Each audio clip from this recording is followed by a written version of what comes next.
Los historiadores sitúan la fecha de nacimiento de Vlad entre 1428 y 1431. En realidad no hay una certeza en cuanto a este punto.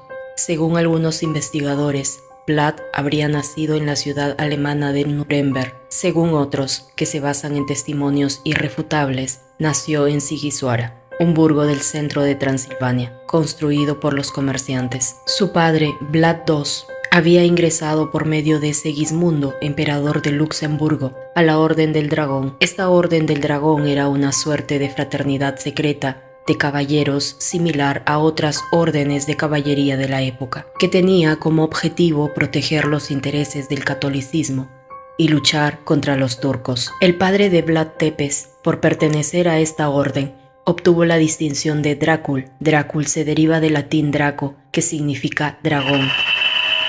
En rumano, dragón se dice drac, pero el rumano tiene una peculiaridad, y así como se dice dragón en castellano, ellos lo dicen en una sola palabra. Drac significa dragón y ul es el artículo determinado. Asimismo, el sufijo ulea significa hijo de. Entonces la palabra al final quedaría como Vlad Draculea. Es más, los descendientes de Vlad II, Vlad Dracul, eran conocidos como Draculesti. Siendo el hijo de Vlad II, va a adoptar entonces el nombre de Vlad Draculea, es decir, hijo de Dracul. Esto tiene una fuerte connotación positiva, ya que el dragón es considerado un símbolo de poder y sabiduría. Sin embargo, el término rumano Dracul también tiene una ambigüedad y significa al mismo tiempo diablo, pero en el sentido original de fenómeno o experto en algo, no de antagonista como lo conciben los cristianos.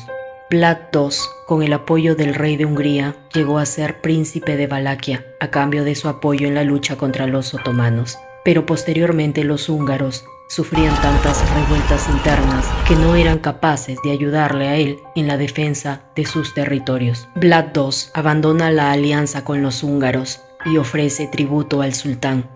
Le rinde homenaje junto a 300 de sus nobles. Para que no quedasen dudas de su entrega, de su compromiso con el sultán, le entregó como rehenes a sus dos hijos menores, Vlad y Radu. En ese medio se fue forjando el carácter y la personalidad de Vlad, perverso, cambiante, de un cinismo bizantino único. No hubo ni la más mínima consideración para la vida humana. En definitiva, la suya también se encontraba bajo una amenaza permanente. Recordemos que ambos hermanos estaban como rehenes del sultán. Pocos hermanos han sido tan distintos entre sí como esos dos. Vlad se convirtió en guerrero exitoso y el otro optó por pactar para llegar al poder. En 1446, los húngaros con Hunyadi en el trono vengaron la traición de su padre. Recordemos que Vlad II había pactado con los turcos dejando como rehenes a sus hijos a cambio de favores políticos. Vlad fue traicionado por los boyardos. Estos nobles feudales prácticamente lo entregaron a Hunyadi. Entonces lo apalearon hasta la muerte. Mataron a su hermano mayor Mircea II, a quien antes lo torturaron arrancándole los ojos y lo enterraron vivo. Irritado por la pérdida de Vlad II, su aliado en Valaquia, el sultán otomano Murad, declaró a Vlad Draculea pretendiente al trono. Así que al año siguiente Drácula lanzó a sus tropas contra Hunyadi para apoderarse del trono de Valaquia, puesto que también, como mencioné, estaba recibiendo el apoyo del sultán. Pero su primer periodo de gobierno duró muy poco, un par de meses apenas, pues en el mismo año en que asumió el trono, 1448, fue expulsado por Hunyadi, que arremetió con su ejército y terminó expulsándolo del trono. Luego Vlad se refugió en la corte otomana, pero si bien contaba con el apoyo del sultán, también se dio cuenta que éste lo veía como un títere y que fácilmente podía reemplazarlo con alguno de sus hijos o con Radu, que para ese entonces se había convertido en favorito de la corte. Vlad entonces marchó a Moldavia, donde tenía parientes. Allí estaba su tío y primos. En los años siguientes intervino en las luchas moldavas, hasta que en 1453, Hunyadi, viendo a Hungría cada vez más amenazada por los otomanos, se lanzó a buscar aliados para un enfrentamiento directo con los turcos. Vladislav, que entonces era voivoda de Valaquia, ayudado por un yadi, se mostraba cada vez más entregado a los otomanos. Un yadi, desesperado, pensó en sustituirlo, y adivinen a quién llamó. A Vlad Tepes. Este olvidó todo rencor por la muerte de sus familiares, olvidó que el padre fue empalado, que el hermano fue enterrado vivo, y se alió con un yadi. Ya se sabe que en política la memoria es corta, ni siquiera el propio Vlad se molestaba con problemas de conciencia. Para alcanzar su ansiado trono, solo tenía dos alternativas: aliarse con los turcos, que ya le habían traicionado, o aliarse con los asesinos de su padre y de su hermano, y optó por lo segundo. Vlad necesitaba el apoyo de un yadi para volver a ocupar el trono de Valaquia, y al príncipe transilvano le interesaba tener a alguien de su confianza en el país vecino durante esos años. Con la ayuda del príncipe transilvano, Vlad logró subir de nuevo al trono valaco, y es en 1456 cuando comenzó su verdadero reinado, que duró algo más de 6 años. El mayor deseo de Vlad era liberar al país de la dominación otomana. No contaba con muchos apoyos, ya que su único aliado en la región, el príncipe Hunyadi, había fallecido el mismo año, en 1456, en la campaña de Belgrado contra los turcos. En 1456, a los 25 años, Vlad entró en Valaquia al mando de un ejército transilvano.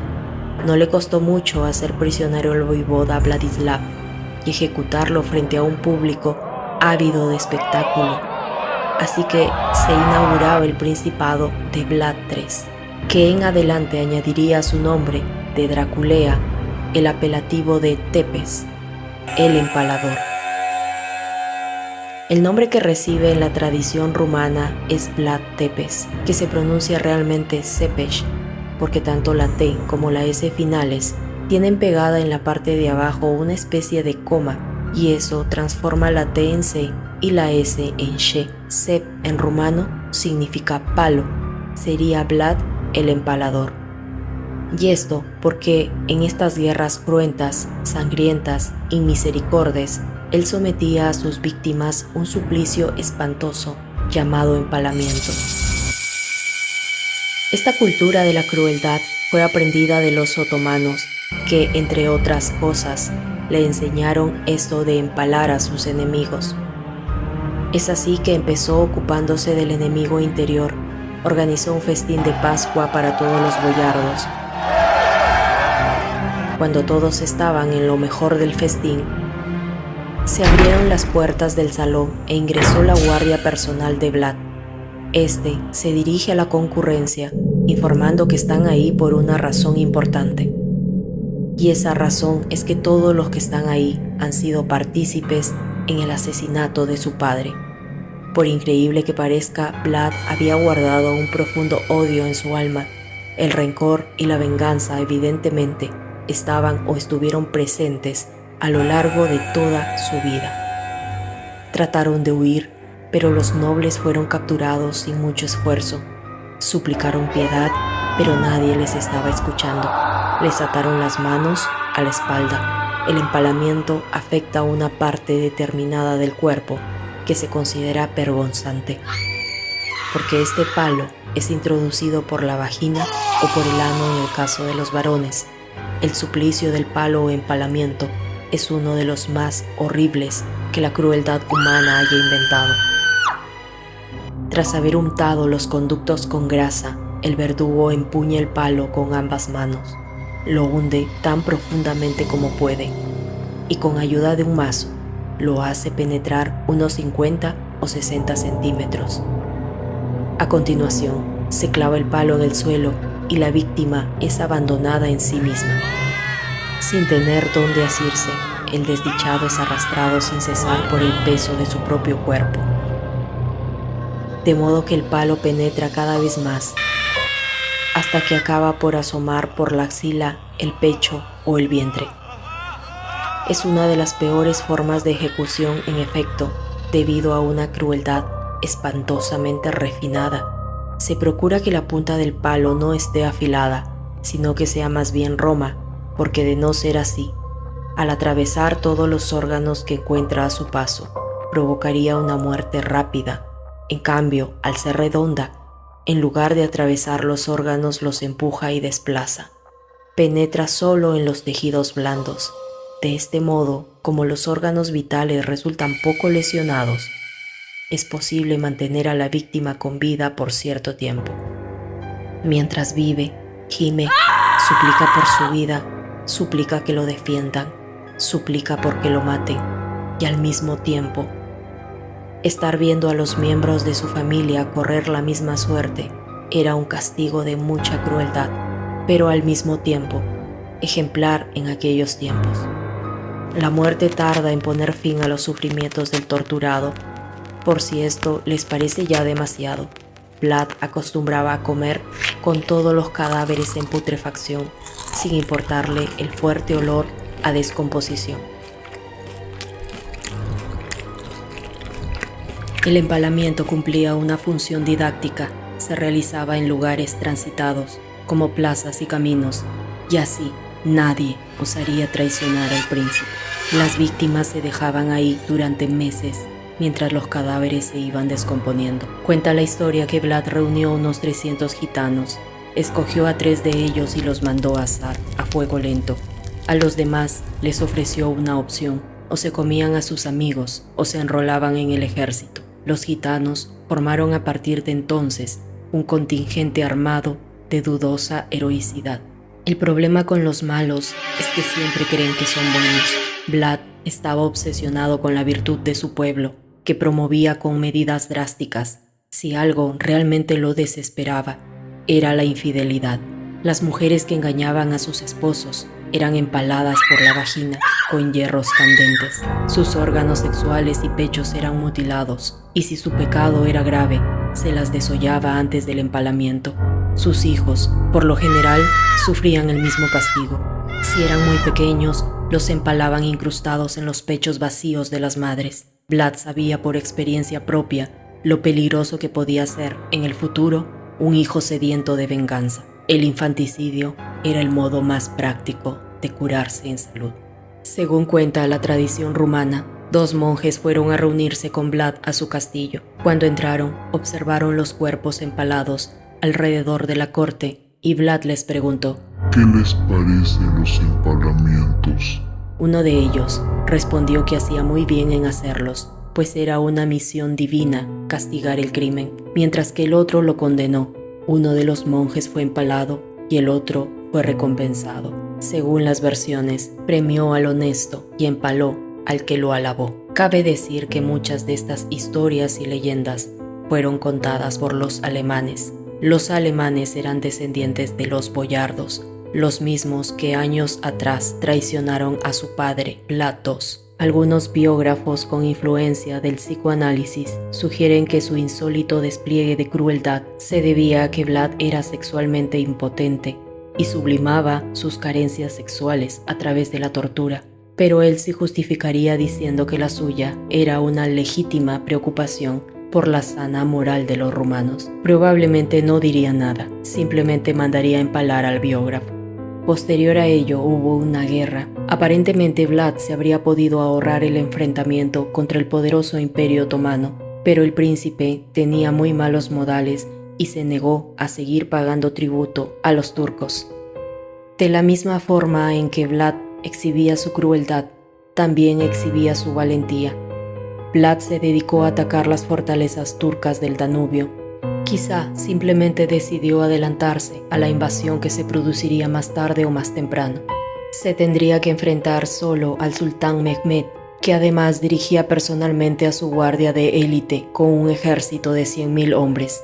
Como única estrategia posible, Vlad, que solo contaba con 20.000 hombres, inventó la guerrilla. Atacaba de noche por sorpresa, cuando los hombres del sultán descansaban. Asesinaba a los soldados que se apartaban de la tropa. También ordenó a sus súbditos aplicar la estrategia de tierra quemada, que consiste en destruir absolutamente todo lo que pueda ser de utilidad al enemigo. Los valacos dejaron los pueblos y se refugiaron en las montañas con víveres y ganado. Los soldados turcos se desmoralizaban al no tener nada que saquear. El sultán continuó su avance hacia Tirgoviste. La marcha duró 7 días. En el último de ellos encontraron el bosque de los empalados, 20.000 cadáveres sembrados en una extensión de 10 kilómetros cuadrados. Hombres, mujeres, niños, cubiertos de cuervos y buitres que construían sus nidos en sus cavidades óseas. Tras el bosque estaba la capital abandonada y vacía. Toda la estrategia del miedo orquestada por Vlad atemorizaba cada vez más al enemigo. Mehmed dejó ahí a Radu, que consiguió el apoyo de los boyardos, hartos de los excesos de Vlad. Este huyó a Hungría, sus aliados le habían abandonado. Su hermano ocupaba el trono de Valaquia y su mujer se había suicidado ante la inminencia de la derrota, o al menos eso mencionan algunas crónicas. Su cautiverio duró 12 años, pero no parece haber sido especialmente duro. Se trató más bien de un arresto domiciliario. El rey de Hungría se complacía mostrándoselo a sus huéspedes como una bestia de feria, conocida por la leyenda de su crueldad. Quién sabe si Vlad también se divertía con eso. Cazaba ratones y los empalaba, compraba pájaros en el mercado, solo para atormentarlos y dejarlos en libertad. Pero en política la memoria es corta. Los conflictos en Valaquia continuaron. Radu murió asesinado o con sífilis, según algunas versiones. Los turcos volvieron a atacar. Los europeos necesitaban al mejor jefe militar que se les había enfrentado. Una vez más, Vlad Drácula volvió a Valaquia para enfrentarse a Mehmed. Hay 3 versiones de lo que ocurrió entonces. La primera dice que Vlad murió en combate, la segunda que sus hombres le confundieron con un turco y lo mataron, la tercera que un sicario lo degolló por la espalda. En cualquier caso, todos tenían razones para hacerlo. La supervivencia de Vlad entre valacos, turcos y húngaros era imposible. A petición de Mehmed, decapitaron su cuerpo, enterraron el tronco en el monasterio de Snagov y enviaron la cabeza al sultán, conservada en miel para que la exhibiese clavada en una lanza.